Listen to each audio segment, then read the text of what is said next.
The shame of the 20th century. The Holocaust. The 20th century represents one of the darkest, most dangerous, and bloodiest centuries in the history of humanity. A century in which people were subjected to fear and violence the most. The idea of social Darwinism, the basics of which were put forth in the 19th century, was the main reason that dragged the 20th century into such pain. Within this movement that lacks any scientific foundation, many people who do not live by the morality of religion started to regard cruelty, violence, and persecution as natural. The persecutors, in their own minds, claimed that their cruelty had a scientific foundation. The most dangerous one among the racist social Darwinists is, of course, Adolf Hitler, the ideologist and leader of the Nazi movement. Wenn es dem internationalen Finanzjudentum die Folge noch einmal in einen Weltkrieg zu stürzen, sondern die Vernichtung der jüdischen Rasse in Europa. The Nazis, under the influence of Darwinian theories, carried out genocide against Jews, Gypsies, Eastern Europeans, people they considered as inferior races.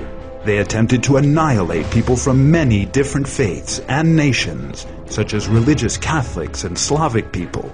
They slaughtered mental patients, handicapped people, and the elderly in gas chambers. In 1933, darkness fell over Germany. The Nazi Party had come to power in a nation that for years had been the scene of street brawls and racist attacks. Hitler, the Nazis' leader, had been declared chancellor as the result of a backroom political deal. He was soon to become Germany's undisputed dictator. The 13 difficult years from 1933 to 1945 brought ever-increasing savagery. The Nazis began by killing their political opponents, then set about murdering all those innocent handicapped and the mentally ill, whom they saw as being harmful according to their twisted theories of eugenics. They began oppressing and torturing Jews and other minorities living in Germany, and then, in 1939, launched World War II in Europe, and within 2 years turned the areas under their control into killing fields in the name of racial purity. The Nazis killed 11 million people in their terrible concentration camps, genocide factories where technology was systematically employed to sadistically murder babies, the elderly, and the sick. A total of 55 million people died during that war, at least 30 million of them being innocent civilians killed by the Nazis. In short, between 1933 and 1945, the world was a place of hitherto unseen savagery. Hitler's book, Mein Kampf, derives its racist views from the social Darwinism's thesis of the fight between the races. Hitler claimed that the German race was physically, mentally, and culturally superior to all others, and held the idea that the Semitic and Slavic races were particularly inferior. In his perverted view, the German race needed more room to live, which it would acquire by eliminating the Semitic and Slavic peoples like the Jews and the Polish to the east of Germany. The destruction of non-German meant, in effect, the elimination of all thoughts and beliefs that failed to conform to Nazi ideology. Consequently, devout Christians, liberals, and members of other religious sects were elements that needed to be disposed of according to the Nazis' beliefs. The origin of this sick ideology is a 19th century invention known as social Darwinism. Social Darwinism was nothing other than the application of Darwin's theory of evolution to the social sciences. In his books The Origin of Species, published in 1859, and the later Descent of Man, published in 1871, Darwin suggested that life forms developed as the result of a struggle for existence, and that nature has made stronger races superior to others. Darwin denied the existence of a divine order and harmony in nature, and proposed the lie that all living things and species were in a constant state of conflict. He also espoused the irrational and illogical view that the white race was superior to other races, and that these latter would soon be wiped from the face of the earth. Despite lacking any scientific evidence, that view was adopted and supported by certain circles for ideological as well as socio-cultural reasons. Thus, this ruthless, racist ideology of social Darwinism gave birth to the worst genocide and slaughter the world has ever seen. After coming to power, the Nazis systematically repressed those sections of society they regarded as enemies. In the perverted ideology of Nazis, the Jews, whom they described as the source of all evils in the world, were the first of these sections of society. First, the Nazis initiated a boycott aimed at Jewish shops and businesses. A law was passed prohibiting Jews from owning land, and then the Jews were banned from being newspaper editors. Further laws were passed excluding Jews from trade unions and health insurance, and banning them from working as lawyers or judges. And following that, all Jews were unjustly expelled from the army. Under the Nuremberg laws of 1935, Jews were no longer able to work in various areas of German society. Jews were prohibited from marrying Germans. In 1937, Jews were no longer permitted to be teachers, doctors, or dentists on the pretext that they will physically or spiritually poison the German people. In November of that year, the anti-Semitic film, The Eternal Jew, began to be shown in cinemas all over Germany.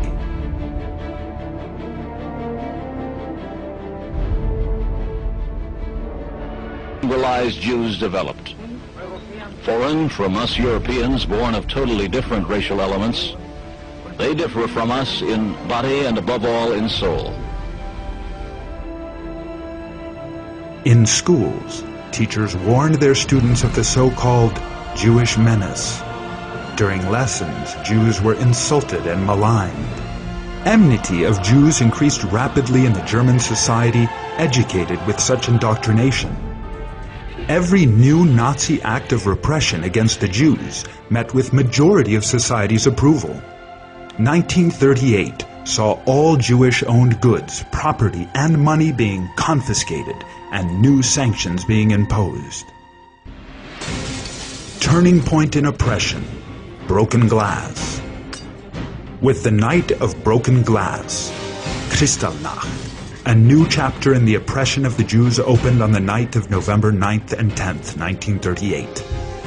The incidents were sparked off on November 7th, when a 17-year-old Jewish Pole, Herschel Grinspan, whose family the Nazis had mistreated, shot and killed an official at the German embassy in Paris. The Nazis used the incident as a pretext and promptly staged attacks on Jewish places of worship, houses, and businesses all over Germany. In one single night, 1,350 synagogues were destroyed. More than 90 Jews were killed and some 30,000 were sent to concentration camps. 7,000 Jewish businesses were looted and thousands of homes damaged. This pogrom was called Kristallnacht, Night of Broken Glass, because of all the windows smashed in the looted buildings. The German government then decided to add insult to injury and state that the Jews were responsible for all that had gone on, and raised the staggering sum of 1 billion marks from Jews to pay for all the glass that had been broken. In the wake of Kristallnacht, the oppression upon Jews increased. When Germany united with Austria in 1938, some 200,000 innocent Austrian Jews began to live in fear, along with the 55,000 or so living in Germany. Yet the real savagery started with the outbreak of the war. On March 15, 1939, Nazi armies occupied what was left of Czechoslovakia in blatant violation of the Munich Agreement. On September 1, they invaded Poland. Great Britain and France declared war, and World War II had begun. The invasion of Poland brought a new dimension to the twisted Nazi ideas known as the Jewish question. That part of the country under German occupation the rest was occupied by the Soviet Union, contained more than 1 million Jews. All Jews were ordered to wear yellow stars of David on their clothes so they could be immediately identified. Reinhard Heydrich, head of the Gestapo, later gave orders for death squads known as SS Einsatzgruppen, SS Special Action Units, to search out Jews one by one in the occupied territories. Death, or worse, awaited Jews in the ghettos and the camps. Even after 1944, when it had become clear that Germany would lose the war, the Nazis continued their genocide. During that final stage of the conflict, in fact, the wholesale elimination of the Jews, and also of Gypsies, Poles, and Slavs, all members of the so-called inferior races, became the Nazis' principal aim. Hitler knew that Germany would lose the war, but wanted to eliminate all the Jews beforehand. This genocide had several main areas of implementation, such as ghettos. These open-air prisons where Jews were kept were used to kill by degrees.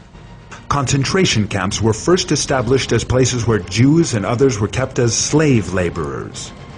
In early 1942, however, the mass extermination of detainees began.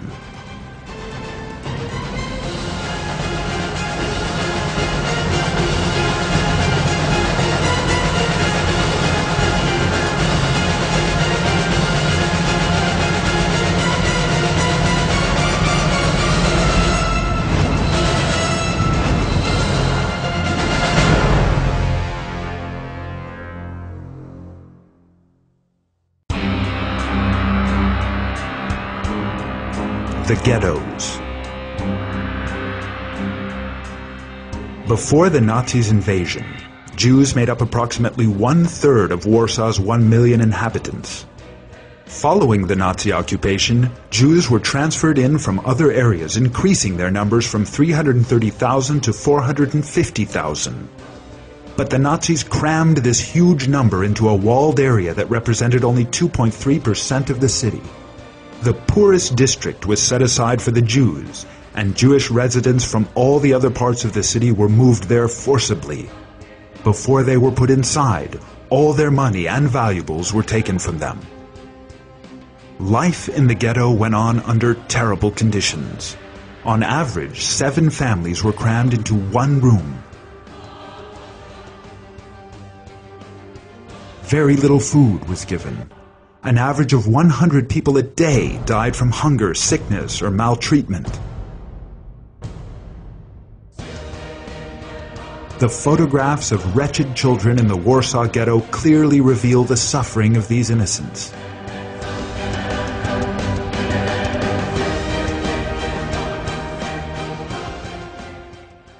In 1942, some 300,000 people from the ghetto died, some from hunger and disease, others in the concentration and extermination camps where they were sent.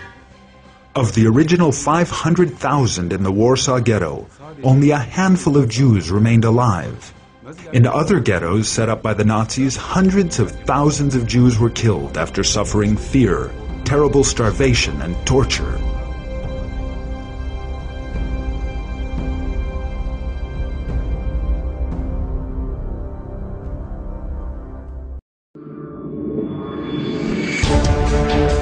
The death camps.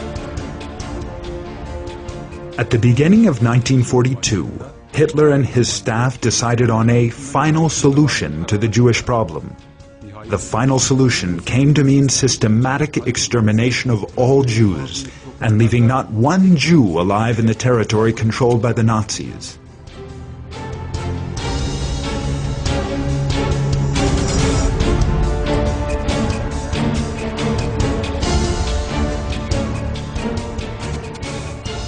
The camps that were the most important examples of Nazi savagery, some 11 million people lost their lives.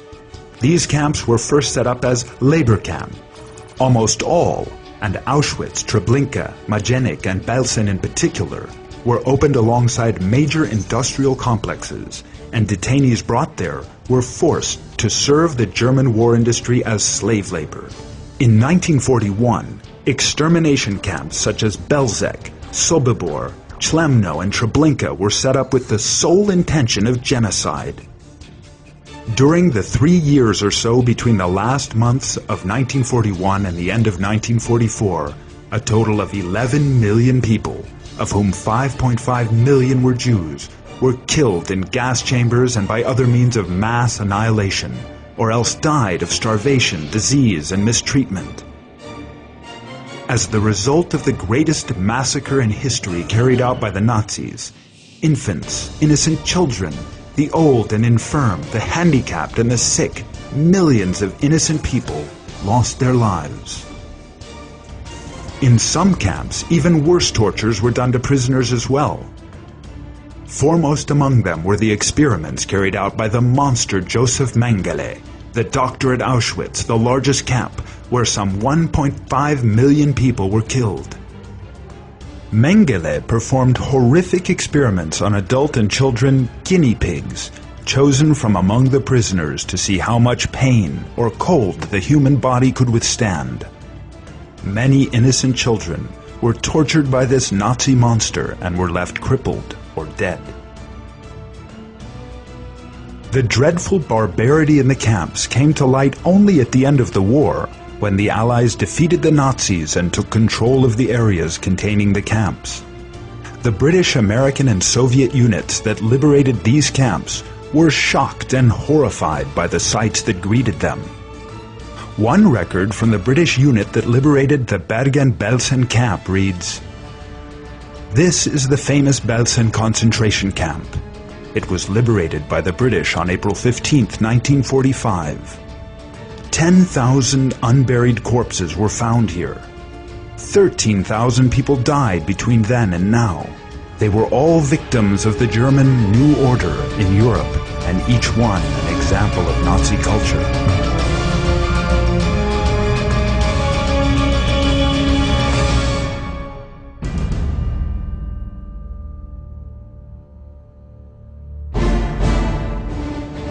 Einsatzgruppen, the Nazi death squads.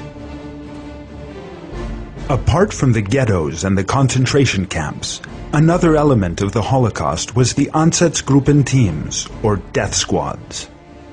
These are death squads set up by Reinhard Heydrich, head of the Gestapo, by authority Hitler gave him in the wake of the invasion of Poland.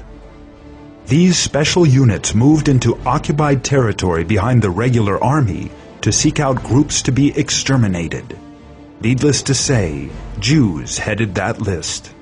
After Poland, the Einsatzgruppen teams conducted house-to-house searches for Jews in occupied Soviet territory and executed anyone they found, making no exceptions for women or children. Following the occupation of Kiev on September 19, 1941, the slaughter of the Jews there is an important example of the barbarity that the Einsatzgruppen practiced. On September 29th, they called the Jews to come to a ravine on the outskirts of the city and announced that they were to be resettled. They were ordered to bring with them food, warm clothing, documents, money, and valuables, which prevented any from realizing this was to be a massacre. Then the Jews were all shot, and their bodies flung into the ravine of Babi Yar, a name that shall forever be synonymous with monstrous crimes. Records show that 33,771 people were killed in this one action alone.